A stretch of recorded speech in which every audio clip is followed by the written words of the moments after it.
François Bayrou savait-il? A-t-il, il y a 25 ou 30 ans, fermé les yeux pour couvrir des faits criminels dont des enfants étaient victimes derrière les murs d'une institution catholique, voire, pire encore, les a-t-il enterrés?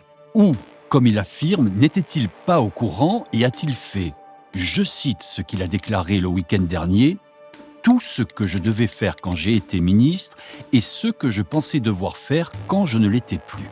Dans l'affaire des viols sur les mineurs au pensionnat de Notre-Dame de Bétarame, d'une ampleur sans précédent, le Béarnais est en première ligne. Et la pression à son comble dans la presse comme au Parlement, à l'Assemblée nationale, tellement il s'enferre dans ses mensonges et ses contradictions. Mais le patron du MoDem n'est pas un premier communiant pris la main dans le bénitier.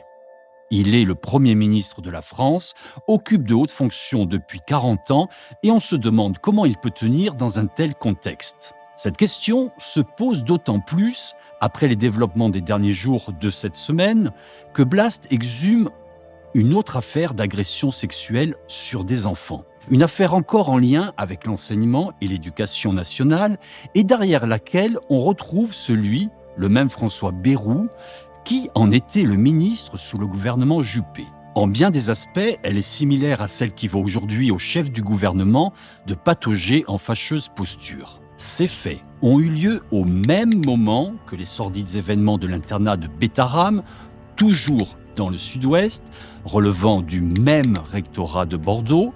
Ils mettent en cause de très jeunes enfants, eux aussi victimes de viols aussi sordides que répétés, et là encore, la bonne société locale a fermé les yeux en abandonnant les victimes. Ces faits d'une extrême gravité, le ministre de l'Éducation en était informé dans le détail.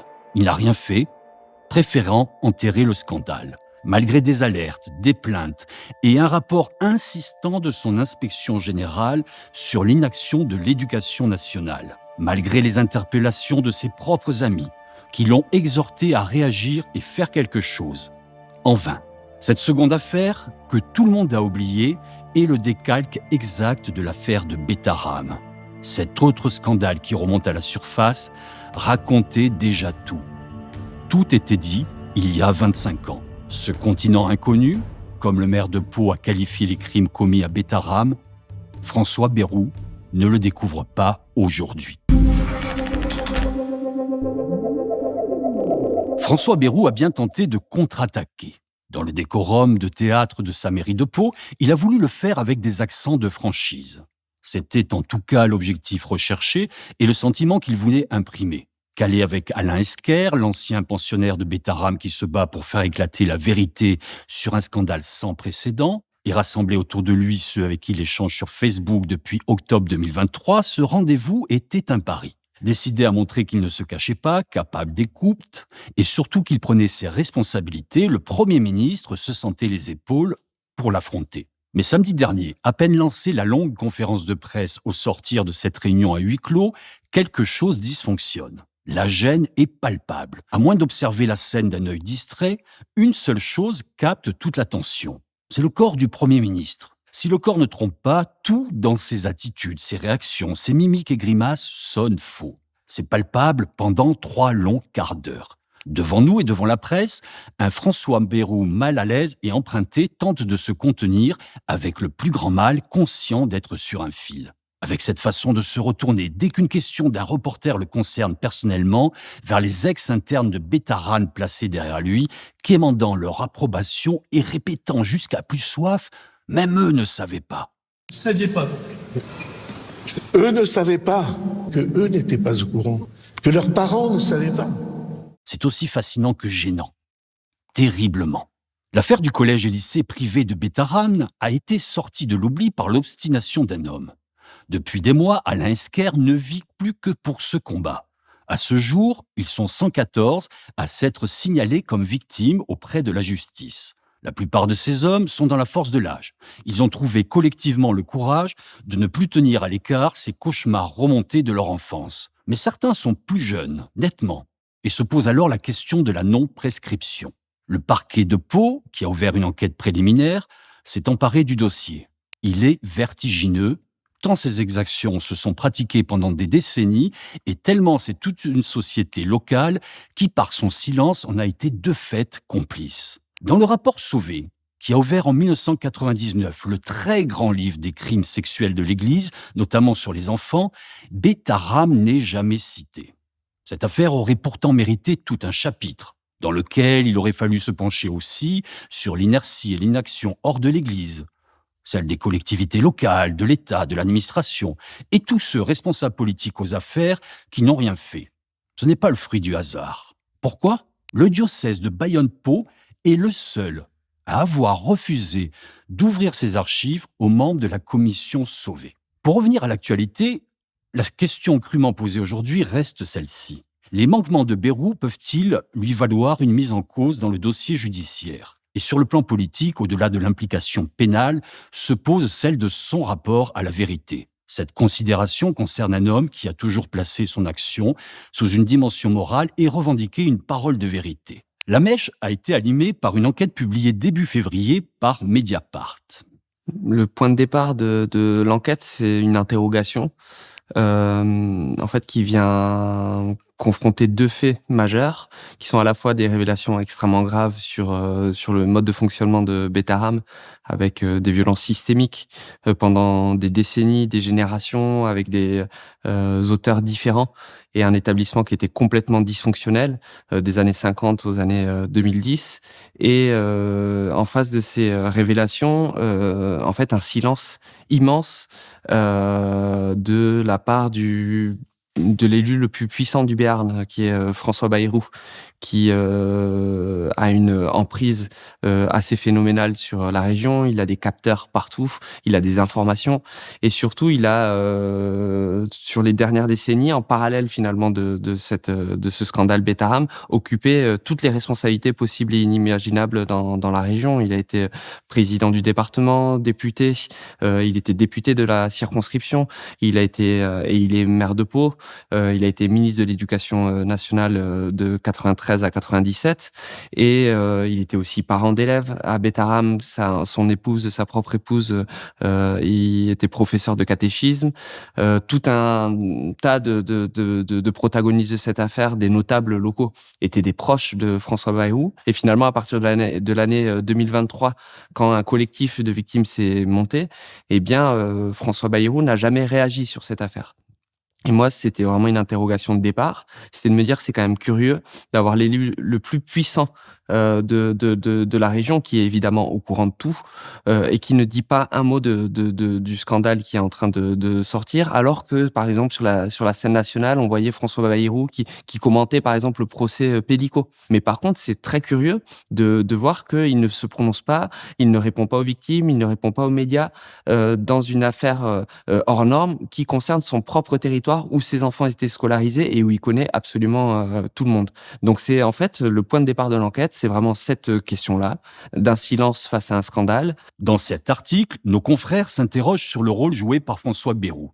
Il relève une série d'événements troublants. D'abord, son silence actuel, alors que l'enquête judiciaire sur les viols des agressions à Bétharam, ouverte en février 2024, prend une ampleur sans précédent. Et puis son attitude, quand il était il y a 3 décennies installé rue de Grenelle, siège du ministère de l'Éducation nationale, quand une première victime s'était manifestée en 1996. Puis on apprend que Bayrou a rencontré le juge d'instruction qui avait été chargé ensuite du dossier d'un prêtre suicidé, accusé de viol à Bétharam, un élément déjà révélé en 2024 par Le Monde, et qu'il aurait été alerté par des parents et une prof à 3 reprises, que sa propre épouse intervenait dans l'établissement, que plusieurs de ses enfants y étaient scolarisés, qu'il lui avait manifesté son soutien à l'institution après une plainte de parents, solidaires de la direction comme la bonne société locale qui plaçait ce rejeton dans cet établissement. Ou encore que l'avocat de cet établissement catholique avait été candidat à des élections investies par le parti de Bayrou. Pour le dire trivialement, ça fait beaucoup et ça dégage un sacré parfum d'omerta dans une atmosphère de notabilité bourgeoise à la Chabrol. Parce que c'est ça qu'on va découvrir, c'est que les seules prises de position finalement de François Bayrou, parce qu'il y en a eu, eh bien c'était dans les années 90 et c'était pour défendre l'institution à côté de ses amis notables. Et ensuite, quand le scandale a émergé, eh bien là, il a fait le choix de se taire. Depuis l'article de Mediapart, comme un sparadrap sur le doigt, Le nom de Bayrou est donc associé à l'affaire. Le résident de Matignon, vers qui tous les regards se tournent, va dès lors éprouver les pires difficultés à répondre à ces informations particulièrement gênantes. Et ces dénégations n'auront qu'un effet: enfoncer encore un peu plus l'épine dans son pied. Dès la semaine dernière, l'affaire Bétharam va s'inviter dans les débats parlementaires. Mardi 11 février, au Palais Bourbon, à l'occasion des questions au gouvernement, son chef répond à une interpellation venue des bancs de son opposition, à une question du député LFI, Paul Vanier. Je n'ai jamais été informé de quoi que ce soit de violence ou de violence a fortiori sexuelle. Jamais. Le lendemain, le mercredi 12 février, François Bayrou est à nouveau sur le grill, toujours devant les députés. La veille, Mediapart a publié de nouveaux éléments. Alors que certaines voix demandent à Bayrou de démissionner, le Pyrénéen maintient n'avoir rien su des crimes et délits à Bétharam. Je vais redire ce que j'ai dit hier. Jamais je n'ai été, à cette époque, averti en quoi que ce soit des faits qui ont donné lieu à des plaintes ou à des signalements. Jamais. La partie de ping-pong se poursuit. Ce même mercredi, Mediapart publie dans la soirée un entretien du juge Mirande en réponse à ces nouvelles dénégations. Effet boomerang. Le juge, qui était en charge de l'enquête sur les premiers viols de Bétharam, explique que François Bayrou ne pouvait pas ne pas être au courant de ces affaires et confirme qu'il l'avait sollicité à ce sujet. Et il s'étonne que l'élu, qui était alors député et président du département, conteste aujourd'hui l'avoir rencontré. Au sujet de ces dénégations à l'Assemblée, le magistrat à la retraite a ce commentaire. J'imagine que c'est un système de défense. Il a sans doute peur d'avoir couvert l'institution dans ses méfaits. Comme il a été évoqué, d'autres témoignages depuis, notamment d'une enseignante qui dit l'avoir alerté. Aujourd'hui, il est admis que François Bayrou a menti à plusieurs reprises devant la représentation nationale, à l'Assemblée nationale, quand il a dit qu'il n'était pas au courant. C'est un mensonge. C'est pas une variation dans ce qu'il dit. C'est un mensonge pur et dur, parce que il est documenté, qu'il était parfaitement informé et qu'il est intervenu. Du coup, la question intéressante, c'est de se poser la question de pourquoi il ment. Pourquoi il ment et pourquoi il répète qu'il ne savait rien, alors qu'il est démontré par énormément de documents, et qui sont pas produits par Mediapart, qui sont y compris les archives de Sud-Ouest, de la République des Pyrénées, qui montrent qu'il était parfaitement informé. Eh bien, la question derrière ça, c'est parce que on se rend compte que dans les années 90, ces interventions visaient à défendre l'institution. Et donc, évidemment, aujourd'hui, au regard de l'ampleur du scandale, il ne peut pas le reconnaître. C'est ça, c'est pas simplement une question de mensonge politique. C'est aussi qu'est-ce que vise à cacher ce mensonge. Et on se rend compte dans les années 90, il faut vraiment s'immerger dans ce qu'était Bétharam à l'époque. Il y avait des plaintes, il y avait déjà des élèves qui dénonçaient des violences. Mais il y avait, face à ces élèves et ces lanceurs d'alerte, on parle notamment d'une professeure de mathématiques qui a alerté directement François Bayrou et son épouse. Eh bien, ces lanceurs d'alerte ont été broyés par la mobilisation des notables sur place. Le premier procès de Bétharam en 1996, dans la salle d'audience, il y a un élève de 13 ans qui a perdu l'audition parce qu'il s'est fait frapper par un surveillant général. Et face à lui, il y a l'ensemble du barreau de Pau, qui sont les amis de François Bayrou. Dans le conseil d'administration de Bétharam, eh bien, il y a un avocat qui est l'avocat de Bétharam, qui est Serge Legrand, qui était à l'UDF.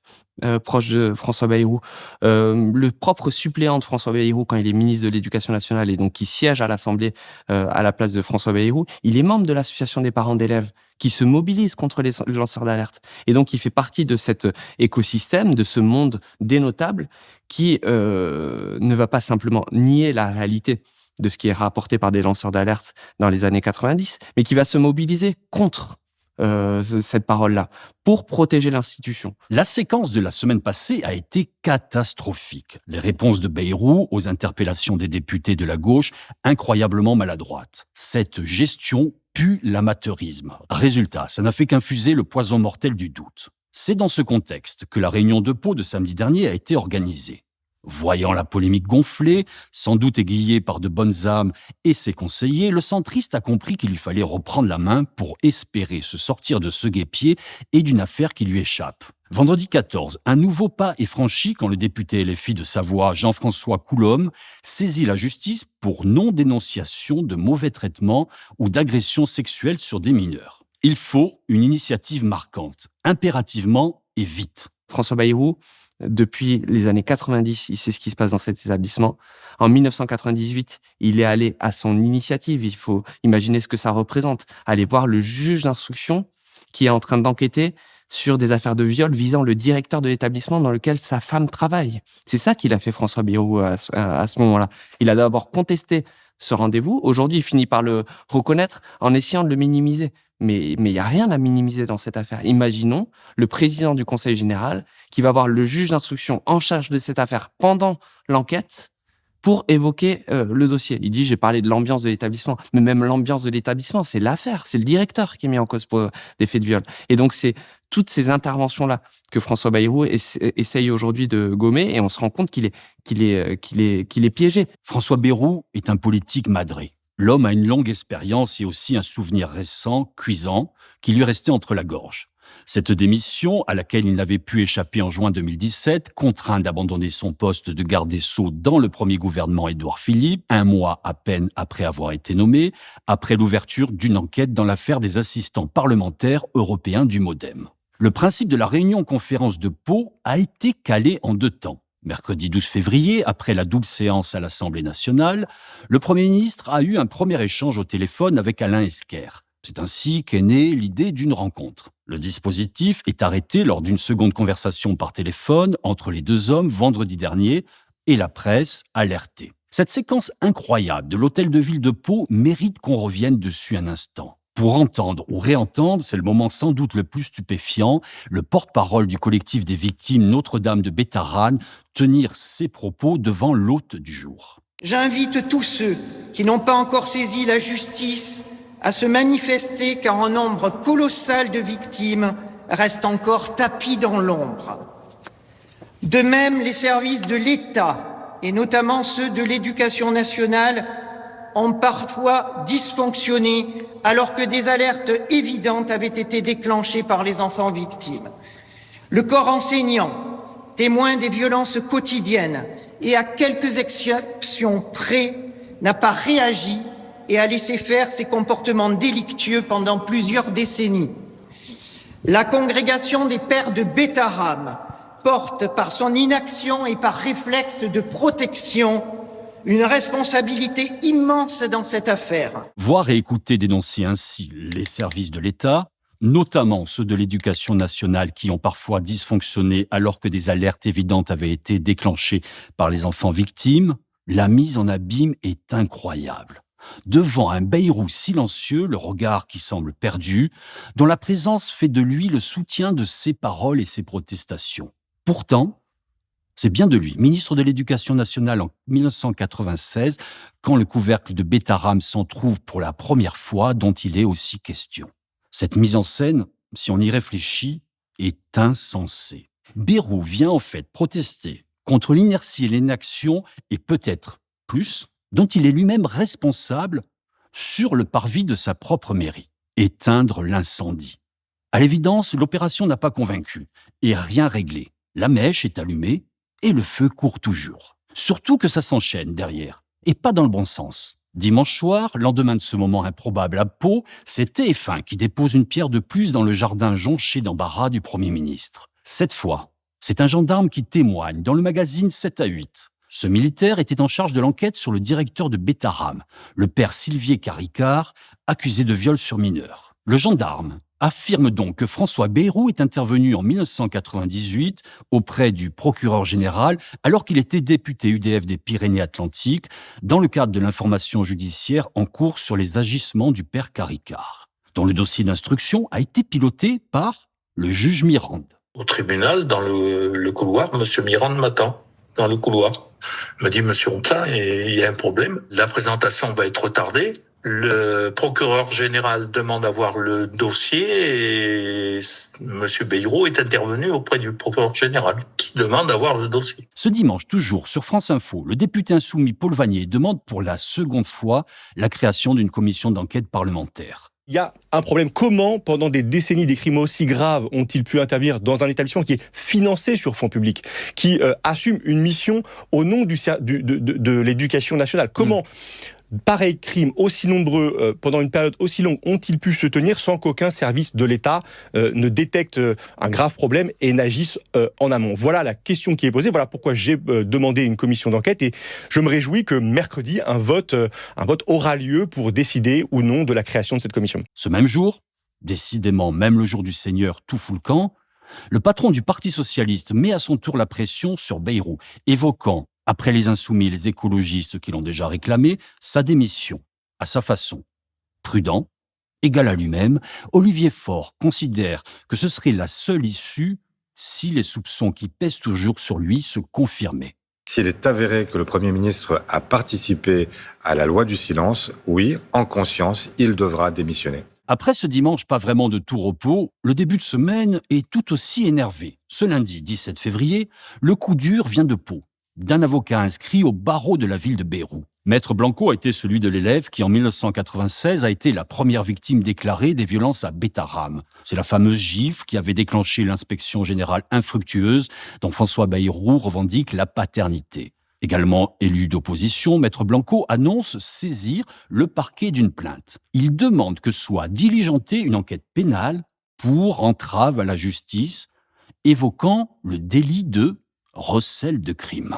La démarche que j'effectue auprès de monsieur le procureur général de la Cour d'appel de Pau, elle consiste à obtenir l'ouverture d'une enquête pénale. À ce stade, une petite pause s'impose, ça sonne bien, pour un rappel. Il faut préciser que le parquet général avait requis et obtenu la remise en liberté du père Sylvier Caricart, que l'enquête criminelle n'avait donc pas abouti. François Bayrou le répète souvent aujourd'hui, et que l'homme s'était ensuite enfui à Rome avant de se suicider, après qu'une seconde victime de viol se soit manifestée. Le père Sylvier Caricart a mis fin à ses jours alors qu'il se trouvait à Rome. Son corps a été formellement identifié après avoir été repêché dans le Tibre. Ancien directeur de l'institution Notre-Dame de Bétharram, il avait été mis en examen pour viol sur mineur de moins de 15 ans et devait être entendu dans le cadre d'une deuxième plainte. Et selon Mediapart, malgré tout cela, la femme de François Bayrou, qui faisait le catéchisme à Bétharram, avait assisté à ses obsèques.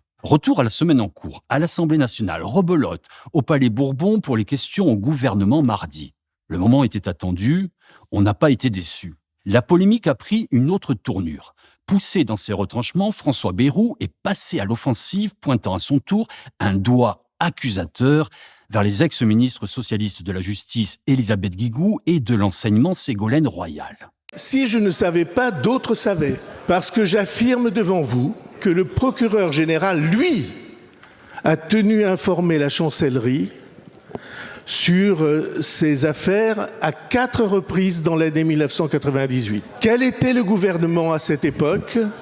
C'est le gouvernement socialiste de 1997 à 2002. Les deux ex du gouvernement Jospin ont vertement répondu, Ségolène Royal annonçant le dépôt d'une plainte pour dénonciation calomnieuse. Ayant échoué à éteindre la tempête, l'homme de Matignon a engagé un bras de fer, accusation contre accusation, une foire d'empoigne. Si ces mensonges l'ont placé dans une situation inconfortable, le Béarnais s'accroche et n'en démord pas. Il ne savait pas ce qui se passait derrière les murs de l'établissement où ses enfants étaient scolarisés. Il n'a rien caché, rien enterré. Sa parole est d'or. Mais le fait de mêler d'autres personnalités à cette tempête ne lui garantit pas de se sortir d'une crise qu'il a alimentée, trop sûr de son sens de l'improvisation. Car contrairement à lui, Guigou et Royal ne sont pas aux affaires aujourd'hui, pas à la tête du gouvernement. C'est une différence de taille. En réalité, cette réplique trahit sa fébrilité. Après son rendez-vous à la mairie de Pau, il a sans doute pensé qu'il allait pouvoir passer à autre chose, mais François Bayrou a compris désormais qu'il pouvait pas se départir des questionnements sur sa responsabilité.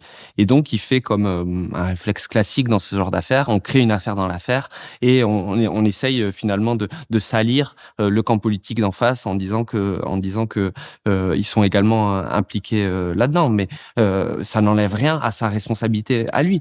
En fait, c'est pas parce que les institutions, et on voit bien qu'il y a des questionnements énormes sur le rôle de l'éducation nationale dans cette affaire, parce que Bétharram n'a jamais été sérieusement inspecté. Et donc, François Bayrou, il essaye de mouiller tout le monde sur l'ensemble de la période en disant, écoutez, même quand les socialistes étaient au pouvoir, ce travail-là n'a pas été fait, et ça. Mais il y a une nuance. c'est que Elisabeth Guigou, qui était garde des Sceaux, il y avait une enquête judiciaire qui était en cours. On pourra interroger évidemment le travail de la justice, mais c'était pas l'élu du Béarn.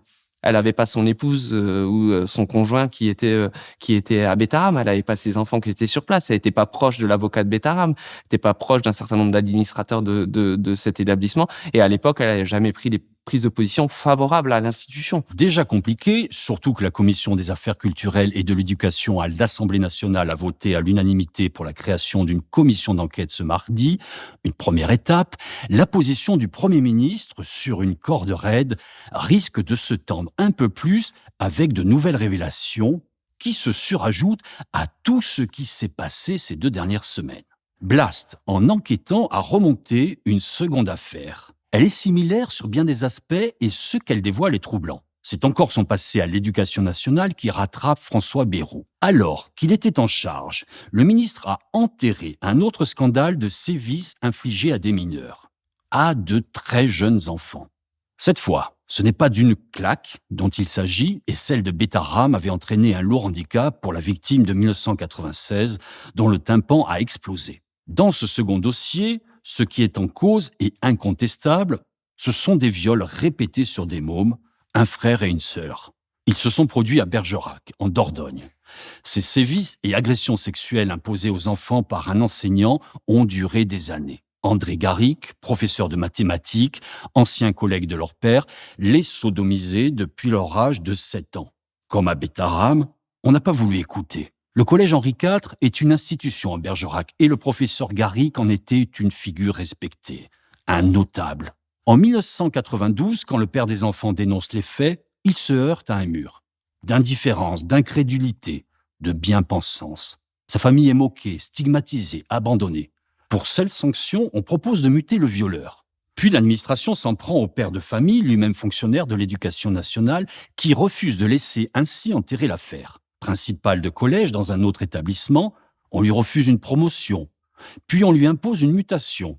On l'a aussi invité à se mettre en congé, en disponibilité, et sa notation excellente jusqu'alors s'est dégradée. Ce qu'a vécu cette famille face à ce déni généralisé et à la loi du silence a été terrible. Une des 2 victimes de Bergerac avait accepté de s'exprimer à une reprise dans la presse. Au journaliste lui demandant s'il éprouvait de la haine pour l'homme qu'il avait violé pendant toutes ces années, lui et sa sœur, l'ado, âgé de 15 ans, avait répondu qu'il en voulait surtout à ceux qui le défendaient. Ceux-là ne sont pas des malades, ceux-là voudraient bien nous voir partir de la ville comme des coupables. Ils nous reprochent d'avoir foutu le bordel, d'avoir mis un brave homme en prison. Pourtant, ce n'est pas lui la victime. C'est ma sœur. C'est moi, non ? Par ces paroles, ce gamin mettait le doigt sur une réalité au cœur de l'affaire de Bétarame. Dans ces histoires de pédophilie, de mômes agressés, de personnes en position de faiblesse dont on abuse, au-delà du viol et du violeur, c'est la responsabilité d'une société entière dont il est question. Tous ceux qui n'ont pas voulu voir, mais aussi ceux qui étaient en position d'agir, qui ne l'ont pas fait, alors qu'ils en avaient la possibilité, les moyens et le devoir, enterrant la vérité et ses souffrances. Cette responsabilité est inscrite dans le marbre de la loi. L'indifférence ou pire la complicité morale est une infraction punie par la loi. Elle oblige tout citoyen lambda à informer la justice et la police quand on s'en prend à des mineurs et des enfants. François Bayrou lui-même l'a d'ailleurs rappelé à Pau. Et puis, on va rappeler qu'il est obligatoire de signaler immédiatement tous les soupçons d'abus sexuels ou de violence physique, sous peine de sanction.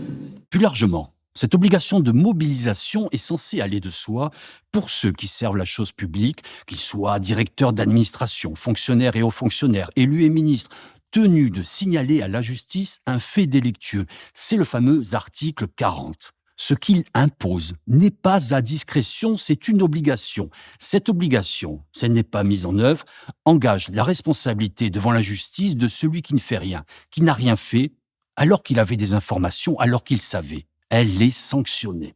Quand on met les 2 affaires de Bétarame et Bergerac en parallèle, l'effet est saisissant. Elles se répondent, c'est clair, comme un miroir révélateur. Le scandale de Bergerac est l'exact décalque de Bétarame. Pour François Bayrou, la résonance avec les questions posées par la polémique actuelle est terrible.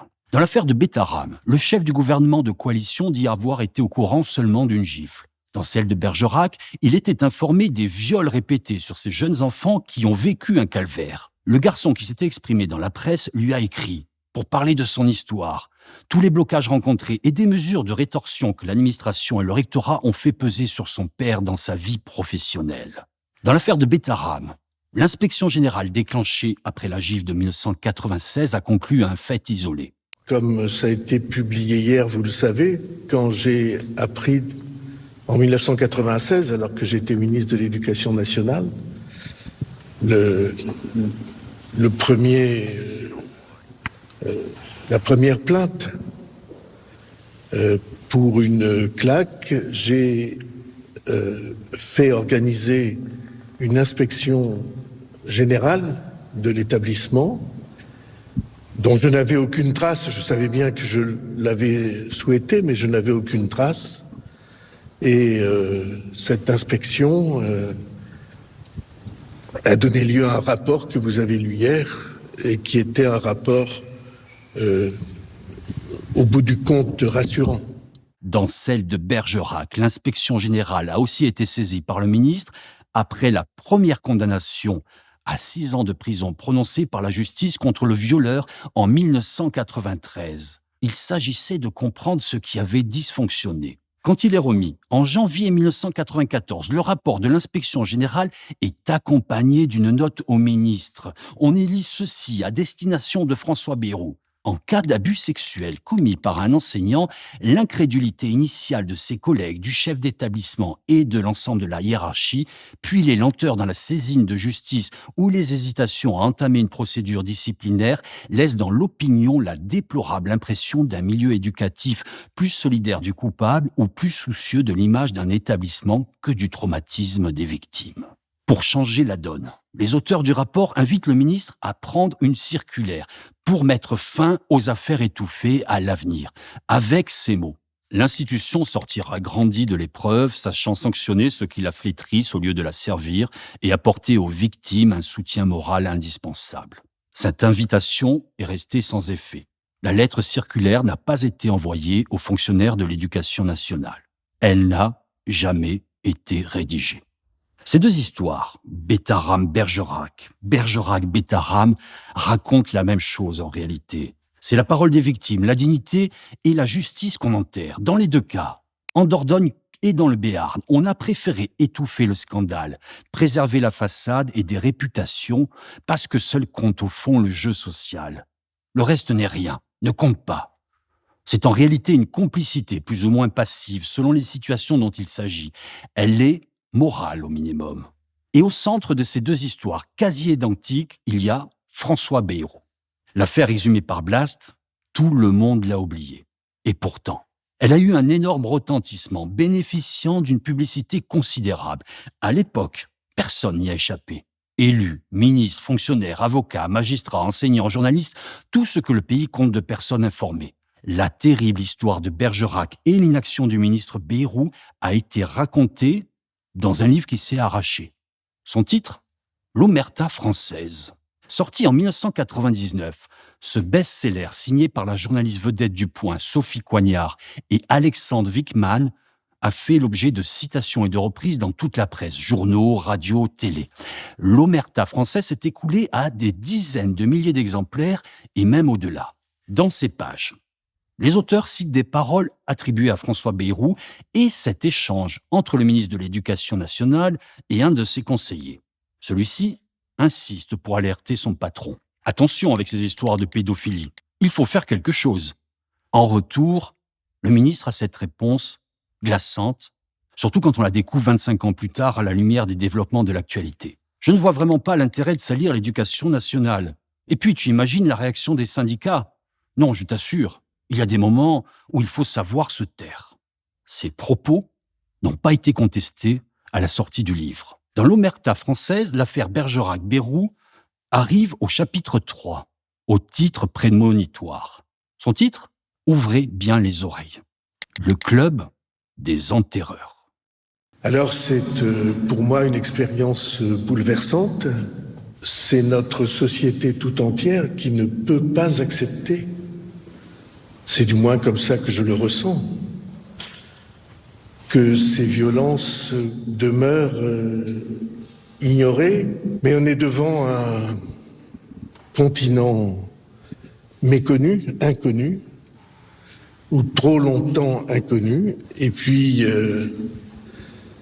il y a tous ceux qui, depuis cette époque, se sont tus. Est-ce que vous pouvez nous promettre que vous n'étiez pas au courant ? Qu'est-ce que vous voulez dire, promettre que je n'étais pas au courant ? Vous voulez que je vous le jure, croix de bras, croix de fer ? Je n'étais pas au courant et ils ont dit eux-mêmes qu'eux n'étaient pas au courant. Vous pouvez nous le promettre ? Je ne sais pas ce que promettre veut dire dans votre idée. Elle met aussi à mal le témoignage d'une enseignante qui explique vous avoir de vive voix Non. Témoigner de situations... Je ne connais pas cette dame, je ne l'ai jamais rencontrée. Ah, elle s'est trompée de personne alors. Je crois qu'elle dit qu'elle en a parlé à ma femme. Non, à vous de vive voix. Non, je n'en ai pas de souvenir en tout cas. Je ne connais pas cette dame.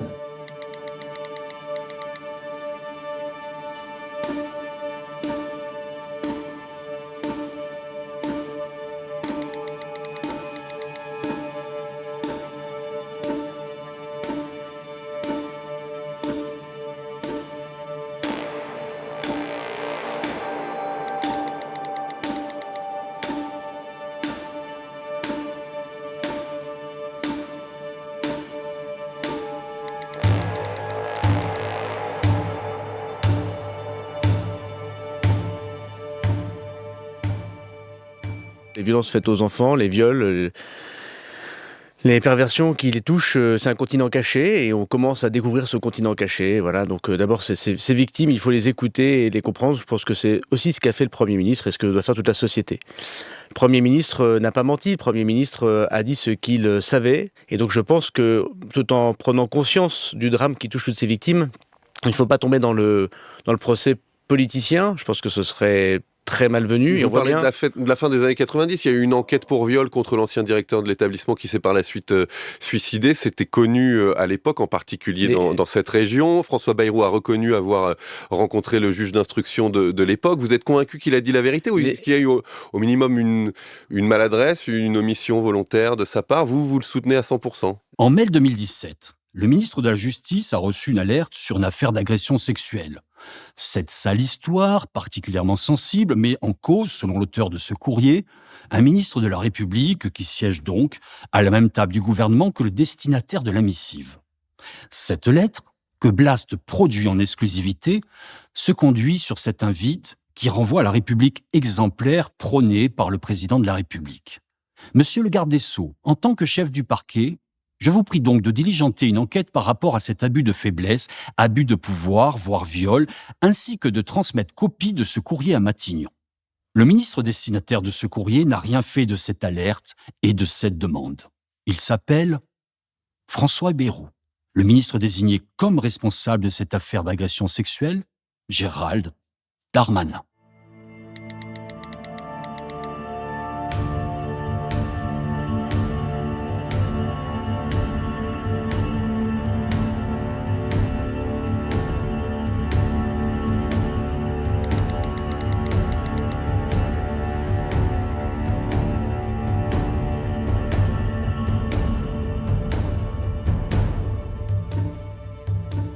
Voilà, nous vous invitons à suivre la suite de ces enquêtes sur l'affaire Bayrou sur notre site blast-info.fr.